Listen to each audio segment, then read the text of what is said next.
अस्सलाम वालेकुम। आज के लेक्चर में हम लाइफ साइकिल ऑफ एंजियोस्पर्म को स्टडी करेंगे। जैसा कि हम जानते हैं कि एंजियोस्पर्म में पेरेंट प्लांट जो है वो डिप्लॉयड स्पोरोफाइट जनरेशन है और इस डिप्लॉयड स्पोरोफाइट जनरेशन में फ्लावर जो है वो एक रिप्रोडक्टिव स्ट्रक्चर के तौर पर काम करता है। अब अगर फ्लावर की बात की जाए तो फ्लावर में 4 वर्ल होते हैं, यानी 4 घेरे। अब जो बाहर वाले 2 वर्ल होते हैं वो नॉन रिप्रोडक्टिव होते हैं, जिनको हम कैलेक्स और कोरोला बोलते हैं, जबकि इनर 2 जो हैं वो रिप्रोडक्टिव होते हैं, जिन्हें हम एंड्रोशियम और गाइनेशियम बोलते हैं। एंड्रोशियम जो है वो फूल का मेल रिप्रोडक्टिव पार्ट है, जबकि गाइनेशियम फूल का फीमेल रिप्रोडक्टिव पार्ट है। अब हम स्टडी करेंगे कि मेल और फीमेल रिप्रोडक्टिव पार्ट्स में कौन कौन सी चेंजेस आएंगे और कैसे सीड बनेगा और कैसे दोबारा से स्पोरोफाइट जनरेशन निकलती है।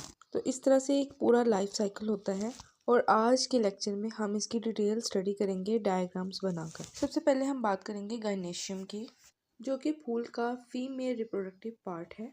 इसके यूनिट को कार्पल कहते हैं, जो कि स्टिग्मा, स्टाइल और ओवरी के मिलने से बनता है और ओवरी के अंदर एक या एक से ज्यादा ओव्यूल होते हैं। अब हम ओव्यूल की डायग्राम बनाते हैं। ओव्यूल के ऊपर एक कवरिंग होती है जिसे इंटीगोमेंट कहते हैं, जो कि प्रोटेक्शन प्रोवाइड करती है। इंटीगोमेंट की एक साइड पर होल मौजूद होता है जिसे माइक्रोपाइल कहते हैं और इसी होल के जरिए पोलन ग्रेन ओव्यूल में एंटर होगा ताकि फर्टिलाइजेशन हो सके। इंटीगोमेंट के अंदर एक सैक मौजूद होता है जिसे मैक्रोस्पोरेंजियम कहा जाता है, क्योंकि इसके अंदर मैक्रोस्पोर्स बनते हैं।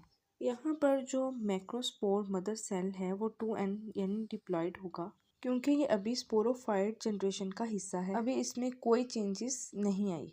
अब अगले स्टेप में मैक्रोस्पोर मदर सेल में मियोसिस होगी और नए सेल्स बनेंगे जो कि n नंबर के होंगे, जिनको मेगास्पोर्स कहा जाएगा। अब मियोसिस के नतीजे में हमारे पास यहाँ पर 4 सेल्स बनेंगे, जिनमें से एक सरवाइव करेगा, बाकी 3 जो हैं वो डिसइंटीग्रेट हो जाएंगे। यही हैप्लॉइड मैक्रोस्पोर जर्मिनेट होकर फीमेल गैमेटोफाइट जनरेशन बनाता है।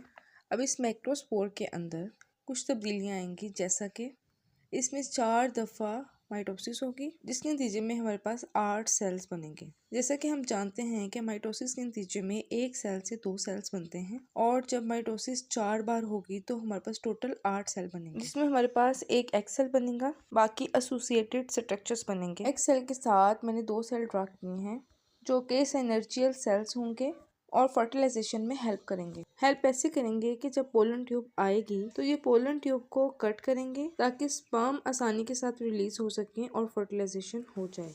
यहाँ सेंटर में 2 सेल ज्वाइन करेंगे और एक फ्यूजन न्यूक्लियस बनाएंगे। माइक्रोपाइल के ऑपोजिट साइड पर ये 3 सेल होंगे जिनको एंटीपोडल सेल कहते हैं और ये सेल स्टार्ट में एग को न्यूट्रिशन प्रोवाइड करते हैं। यहाँ पर एक large egg cell, fusion cell और एंटीपोडल सेल, ये सब मिलकर फीमेल गैमेटोफाइट बनाते हैं। यहाँ तक था सारा फीमेल रिप्रोडक्टिव पार्ट। अब हम बात करते हैं मेल रिप्रोडक्टिव पार्ट की। मेल रिप्रोडक्टिव पार्ट, जिसे हम एंड्रोशियम भी कहते हैं, एंड्रोशियम के यूनिट को हम स्टेमन कहते हैं। स्टेमन के फ्री एंड में धागा नुमा साख्त होती है जिसे हम फिलामेंट कहते हैं, जिसके साथ एंथर जुड़ा होता है। स्टेमन के एंथर के अंदर जब हम देखते हैं तो वहाँ पर माइक्रोस्पोरेंजियम यानी छोटे छोटे सैक्स होते हैं। उनके अंदर सेल होते हैं जिन्हें माइक्रोस्पोरोसाइट कहा जाता है, जो कि डिप्लॉयड सेल हैं। अब इन डिप्लॉयड सेल में मियोसिस होती है और स्पोर्स बनते हैं। स्पोर्स हमेशा हैप्लॉइड होते हैं और स्पोर्स बहुत सारे बनते हैं, जबकि फीमेल जनरेशन में हमने देखा था कि सिर्फ एक ही एग सर्वाइव किया था।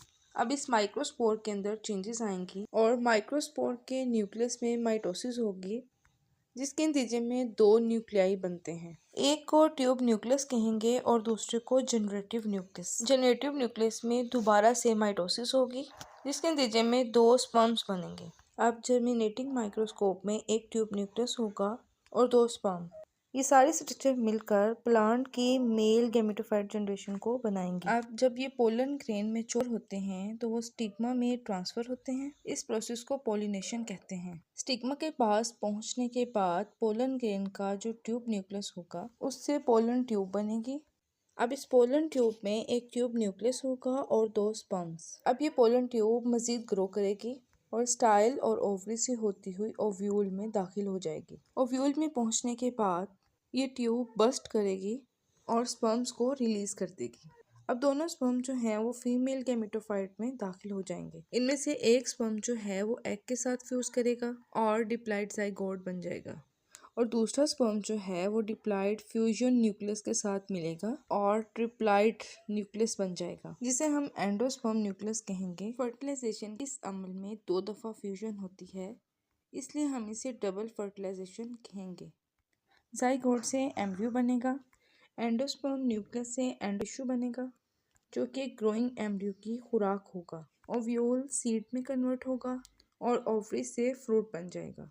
जब सीड्स मैच्योर हो जाएंगे तो वो डिस्पर्स्ड हो जाएंगे। अगर इन सीड्स को सूटेबल कंडीशन मिलेगी तो उनका एम्ब्रियो डेवलप करेगा और एक न्यू प्लांट बन जाएगा जो कि नेक्स्ट जनरेशन के लिए एक डिप्लॉयड स्पोरोफाइट होगा। इसी तरह स्पोरोफाइट से गैमेटोफाइट और गैमेटोफाइट से स्पोरोफाइट बनता रहेगा और एंजियोस्पर्म का लाइफ साइकिल वो चलता रहेगा। उम्मीद करती हूँ कि आप लोगों को सेल साइकिल जो है वो बहुत अच्छी तरह से समझ आ गया होगा। अगर किसी किस्म का कोई प्रॉब्लम हो तो आप कमेंट कर सकते हैं। अगर आप लोगों को वीडियो अच्छी लगे तो इस चैनल को सब्सक्राइब ज़रूर करें और वीडियो को लाइक और शेयर ज़रूर कीजिएगा। अल्लाह हाफिज़।